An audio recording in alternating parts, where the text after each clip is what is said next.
नमस्कार सर्वांना, मी प्रांजली. गुरुपौर्णिमा कशी साजरी करावी त्याबद्दलचे जे सर्व काही प्रश्न आहेत, अगदी गुरुपद घेण्यापासून, गुरुपद घेताना जो मंत्र बोलायचा आहे तो, गुरुपद घेतल्यानंतर त्या नारळाचं काय करायचं, नैवेद्य काय दाखवायचा, अभिषेक कसा करायचा, सेवा काय करायच्या, संपूर्ण अगदी सगळी त्या दिवशी आपल्याला काय काय गोष्टी घरात करायच्या असतात ती सगळी माहिती मी तुम्हाला या व्हिडिओमध्ये देणार आहे. आणि सर्वात महत्त्वाचं म्हणजे की ताई, स्वामींना गुरु केल्यानंतर मांसाहार सोडावा का, की मांसाहार केला तर चालतो, किंवा मी स्वतः मांसाहार करत नाही पण घरातील मंडळी करतात, मला बनवावं लागतं, मग सेवा कशी करायची, स्वामी सेवा करू शकतो का? तर सगळ्यात अगोदर आपण याच विषयापासून सुरुवात करूया, कारण बऱ्याच जणांना हा प्रश्न पडलेला आहे. आणि बरेच ताई व दादा असे आहेत की त्यांच्या घरामध्ये मांसाहार केला जातो, ते स्वतः मांसाहार करतात, पण एक आतून इच्छा आहे की मला स्वामी सेवेमध्ये यायचं आहे, स्वामींची सेवा करायची आहे, पण मनात कुठेतरी भीती आहे की आम्ही ऐकलेलं आहे स्वामी सेवेत आल्यानंतर मांसाहार सोडावा लागतो. ठीक आहे, मी सोडेल, पण घरचे कसे सोडतील, घरचे ऐकणार नाहीत, मग काय करायचं ताई? तर सर्वात अगोदर तुम्ही महाराजांना, जसं की आता मी दत्त महाराजांची माझे मोठे भाऊ म्हणून सेवा करते, मी त्यांना माझे मोठे भाऊ मानते, या पद्धतीने तुम्ही महाराजांशी एक नातं जोडा. अगोदर काय म्हणून तुम्ही त्यांची सेवा करणार आहात? गुरु म्हणून, आई म्हणून, वडील म्हणून, भाऊ म्हणून, बहीण म्हणून, मित्र म्हणून, काय काय म्हणून तुम्ही त्यांच्याशी एक नातं जोडणार आहात आणि त्यांची सेवा करणार आहात, सेवेमध्ये येणार आहात. ही आपलं विजन जे आहे ना ते क्लिअर असायला पाहिजे. ही गोष्ट झाली. मग जर तुम्ही महाराजांना आपलं गुरु मानलेलं आहे, आपला बहीण, भाऊ, आई, वडील मानलेलं आहे, ज्या म्हणजे महाराजांची कुठे मूर्ती दिसू द्या किंवा आपल्याला कोणी समोर म्हणू द्या किंवा दत्त महाराजांची दिसू द्या, सगळ्यात पहिलं आपल्या तोंडातून काय निघतं की गुरुर ब्रह्मा गुरुर विष्णू गुरुर देवो महेश्वरा गुरु साक्षात परब्रह्म तस्मै श्री गुरुवे नमः. मग साक्षात जे परब्रह्म आहेत, जे ब्रह्मांड नायक आहेत, ते आपल्या भावाला, आपल्या मुलीला, आपल्या बहिणीला, म्हणजे जे तुम्ही नातं जोडले त्यानुसार त्यांना आपली सेवा करण्यापासून, आपल्या सानिध्यात येण्यापासून कसं रोखू शकतील? की फक्त तुम्ही नॉनव्हेज खाता, की फक्त तुमच्यामध्ये हे अवगुण आहेत, तुमच्याकडे ह्या वस्तू नाही आहेत, तुम्ही हे नाही करू शकत, तुम्ही ते नाही करू शकत, असं काहीही नाही. सेवा म्हणजे काय? जे म्हणजे त्यांना पूर्ण शरण जाणं, समर्पित होणं, भगवंतांना, गुरूंना समर्पित होणं. ठीक आहे, तुमच्याजवळ ग्रंथ नाहीयेत कोणते, तुमच्याजवळ काहीच नाहीये, पण तुमच्याकडे ते मन आहे, तो भाव आहे, ती भक्ती आहे, आणि स्वामी सेवेमध्ये हेच तर हवं आहे. पण आज आपण काय की हे मूळ दुसरीकडे ठेवतोय आणि नको त्या गोष्टीकडे वळतोय. स्वामींना आपल्याला रोज नवीन वस्त्रच पाहिजेत, रोज किलोभर फुलंच पाहिजेत, असंच करायचंय, तसंच करायचं नाही. स्वामींना फक्त तुमची भक्ती हवी आहे, तुमचा तो भाव हवा आहे, तुमचं ते समर्पण हवं आहे, जे तुम्ही शुद्ध मनाने केलेलं आहे. फक्त हे करा. आणि तुमच्याकडे सध्या काहीच नाही ना, तुम्ही फक्त नामस्मरण जरी केलं ना, ना माळ ना काउंटिंग करता, फक्त तुम्हाला वाटेल तेवढं तुम्ही दिवसभरामध्ये जर महाराजांचं नामस्मरण केलं तर ती सुद्धा सेवा महाराज स्वीकारतात. कारण का? की तुम्ही ते मनापासून करत आहात, तुमची त्या सेवेमध्ये तुमचा भाव आहे, तुमची भक्ती महाराजांना दिसत आहे, आणि या सेवेचा महाराज स्वीकार करतात. बाकी भले तुम्ही भली मोठी पूजा मांडली, तुम्ही रोज हे करताय, रोज ते करताय, असं करताय, तसं करताय, पण तुमच्या मनी भावच नसेल तर देव तुम्हाला कधीच पावणार नाही, महाराज तुम्हाला कधीच अनुभव देणार नाहीत. ही गोष्ट कायम लक्षात ठेवा. आणि तुमच्या घरामध्ये नॉनव्हेज खाता, तुम्ही स्वतः नॉनव्हेज खाता, महाराजांना सांगा, महाराज मी असं तुमचं नाव, मी स्वामी सेवेमध्ये आलेली आहे आणि महाराज मला माझी ही सवय सोडायची आहे. तुमच्या मनापासून आहे ना की मला नॉनव्हेज सोडायचंय, महाराज मला माझी ही सवय सोडायची आहे, पण आजच्या या घडीला मी आज नॉनव्हेज खाते, महाराज मी तुम्हाला शरण आलेली आहे, मी अडाणी आहे, चांगल्याची वाईटाची मला समज नाही, मला योग्य मार्ग दाखवा, मला चांगलं वळण लावा, महाराज मी माझं बोट तुमच्या हातामध्ये दिलेलं आहे, तुम्ही जो मार्ग दाखवाल तो माझ्यासाठी योग्य आहे, तुम्ही जी दिशा दाखवाल ती माझ्यासाठी योग्य आहे.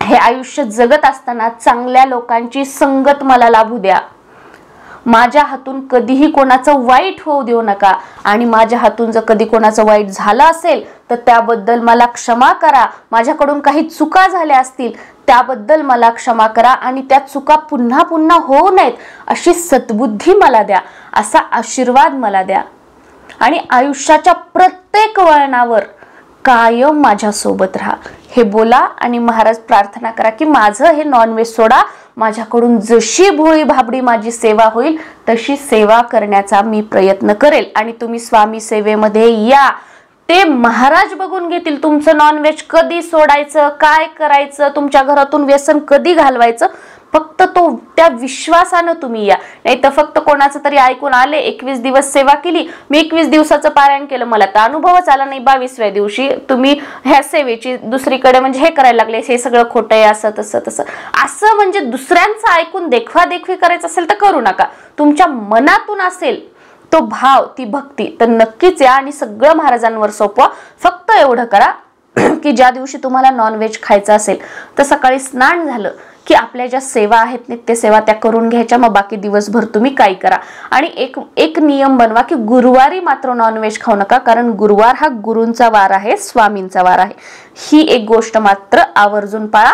आणि ज्या दिवशी तुमच्या घरामध्ये नॉनव्हेज वगैरे बनवलं जाईल किंवा तुम्ही खाल्लं जाईल तर मग त्या दिवशी सेवा करू नका, दुसऱ्या दिवशी तुम्ही सेवा करा, असं करू शकता. पण स्वामी सेवेमध्ये तुम्ही येऊ शकता, पण नॉनव्हेज नाही खात म्हणून स्वामी सेवेमध्ये यायचं नाही असं अजिबात नाही. आणि तुम्ही गुरुपद घेतलं तरी सुद्धा जे मी आता सांगितलं अगोदर त्याच गोष्टी फॉलो करायच्या नॉनव्हेज संदर्भात. ठीक आहे, आता आपण वळूया की गुरुपौर्णिमेच्या दिवशी पूजा कशी करायची स्वामींची.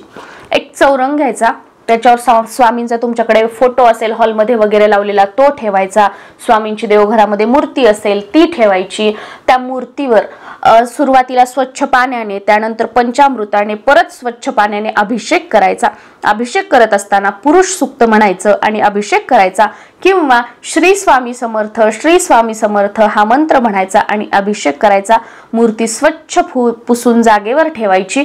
तो जो फोटो आहे तो पण स्वच्छ पुसून घ्यायचा आहे. त्यानंतर हार, फुलं जे काही असेल ते सगळं त्यांना लावायचं, गंध, अक्षदा, सगळे धूप, दीप, दिवा सगळं काही लावायचं आहे. आणि तुमच्याकडे जे ग्रंथ आहेत, गुरुचरित्र ग्रंथ, नवनाथ ग्रंथ, स्वामी सारामृत ग्रंथ, गुरुचरित्र 14वा 18वा अध्याय, जे तुमच्याकडे ग्रंथ आहेत जे तुम्ही नित्यनियमाने वाचता किंवा तुमच्या घरामध्ये आहेत ते सगळे ग्रंथ समोर तिथे चौरंगावर किंवा खाली पाटामध्ये किंवा एका ताटलीमध्ये, ट्रेमध्ये ठेवायचे. त्या सगळ्यांना फूल अर्पण करायचं, धूप दीप लावायचं, नमस्कार करायचा आणि महाराजांना या दिवशी त्यांचे आवडीचे पदार्थ, तुम्हाला जर शक्य झालं तर पूर्णावरणाचा स्वयंपाक बनवा आणि त्याचा नैवेद्य दाखवायचा आहे. ते नसेल तर महाराजांना बेसनाचे लाडू आवडतात, साधं वरण भात भाजी पोळी करा आणि बेसनाचे लाडू करा, त्याचा नैवेद्य दाखवा. हेही शक्य नसेल तर साधं वरण भात भाजी पोळी करा, त्याच्यासोबत काहीतरी गोड करा, शिरा करा, खीर करा, काहीतरी करा आणि याचा नैवेद्य जो आहे तो दाखवायचा आहे. आणि महाराजांना कांदा भजी जी आहेत ते अतिशय प्रिय आहेत. बाकीच्या ज्या भाज्या वरण आहेत त्याच्यामध्ये आपल्याला लसूण कांद्याचा वापर करायचा नाही, फक्त कांदा भजी तुम्ही बनवू शकता. इतर देवी देवतांना आपण नैवेद्यामध्ये कांद्याचा लसूणचा वापर करत नाही, पण महाराजांना कांदा भजी आवडतात म्हणून या दिवशी आपण स्पेशल कांद्याची भजी तुम्हाला हवं असतील ते तुम्ही महाराजांसाठी बनवू शकता आणि ते आपल्या वरण भात भाजी पोळी सोबत नैवेद्यामध्ये तुम्ही दाखवू शकता. बरेच जण ही कमेंट हा प्रश्न विचारतात म्हणून ही गोष्ट क्लिअर केली. हा नैवेद्य जो आहे तो महाराजांना दाखवायचा आहे आणि नैवेद्य दाखवल्यानंतर महाराजांची जी आरती आहे ती तुम्हाला करून घ्यायची आहे आणि त्यानंतर स्वामींना गुरुपद तुम्हाला द्यायचं आहे. आता गुरुपद स्वामींना कसं द्यायचं तर तुम्हाला समोर बसायचं आहे, आसनावर बसायचं आहे, दिवा समोर चालू असावा, कारण अग्निदेवतेच्या साक्षीने हे कार्य करायचं असतं.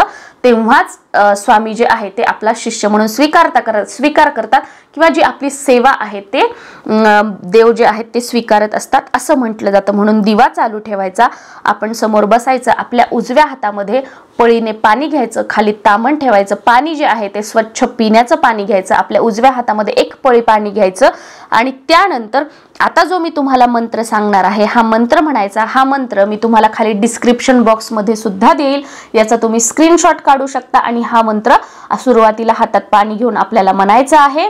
अकाल मृत्यू हरणम सर्व व्याधी विनाशनम श्री स्वामी समर्थ पादोदकम तीर्थ जठरे धारयाम्यहम शिरसाठ धारयाम्यहम हा मंत्र म्हणायचा आणि त्यानंतर हे हातात घेतलेलं पळीभर पाणी जे आहे ते आपण पिऊन घ्यायचं आहे। त्याच्यानंतर हातावर थोडंसं पाणी टाकून उष्ट हात जो आहे त्या तांबणामध्ये पाणी एक पळीभर पाणी आपल्या हातावर सोडायचं आहे। त्यानंतर आपल्याला एक नारळ घ्यायचा आहे। नारळ कोणीही ओटीत दिलेलं किंवा कोणाच्या घरी गेलेलं, कोणत्या पूजेमध्ये कोणत्या मंदिरात दिलेलं असं नारळ घेऊ नका।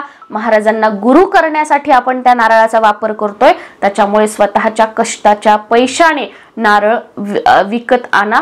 नारळामध्ये पाणी असलेलं नारळ वापरायचं आहे, कोरडं नारळ वापरायचं नाही। नारळ आणल्यानंतर ते आपल्या हातात धरायचं आहे, दोन्ही हातात नारळ धरायचं, महाराजांकडे बघायचं आणि महाराजांना सुरुवातीला नारळ हातात धरल्यानंतर महाराजांच्या चरणांकडे बघून गुरुर ब्रह्मा गुरुर विष्णू गुरुर देवो महेश्वरा गुरु साक्षात परब्रह्म तस्मै श्री गुरुवे नमः हे म्हणायचं। त्यानंतर मी म्हणजे तुमचं स्वतःचं नाव बोलायचं, तुमचं स्वतःचं पूर्ण नाव बोलायचं। महाराज आजपासून तुम्हाला माझं गुरुपद देत आहे, कृपया शिष्य म्हणून माझा स्वीकार करावा। मी तुमचं स्वतःचं नाव महाराज आजपासून मी तुम्हाला माझं गुरुपद देत आहे, शिष्य म्हणून माझा स्वीकार करावा असं 3 वेळा म्हणायचं। आणि त्यानंतर मी सुरुवातीला जी तुम्हाला प्रार्थना सांगितली की महाराज तुम्ही माझ्यासाठी आई वडील बंधू सखा सर्व काही तुम्ही आहात, तुम्हाला तुमच्यामध्ये काय बदल हवे आहेत, तुमच्या आयुष्यात काय बदल हवे आहेत, तुम्ही महाराजांशी का जे म्हणजे तुम्हाला आतून वाटतं की मला महाराजांशी बोलायचंय तो सगळा संवाद अगदी 2-3 मिनिटं जे काही आहे ते तुम्ही बोला आणि ते जे नारळ आहे जिथे आपण पूजा मांडणी केलेली आहे तिथे आपल्याला ठेवायचं आहे।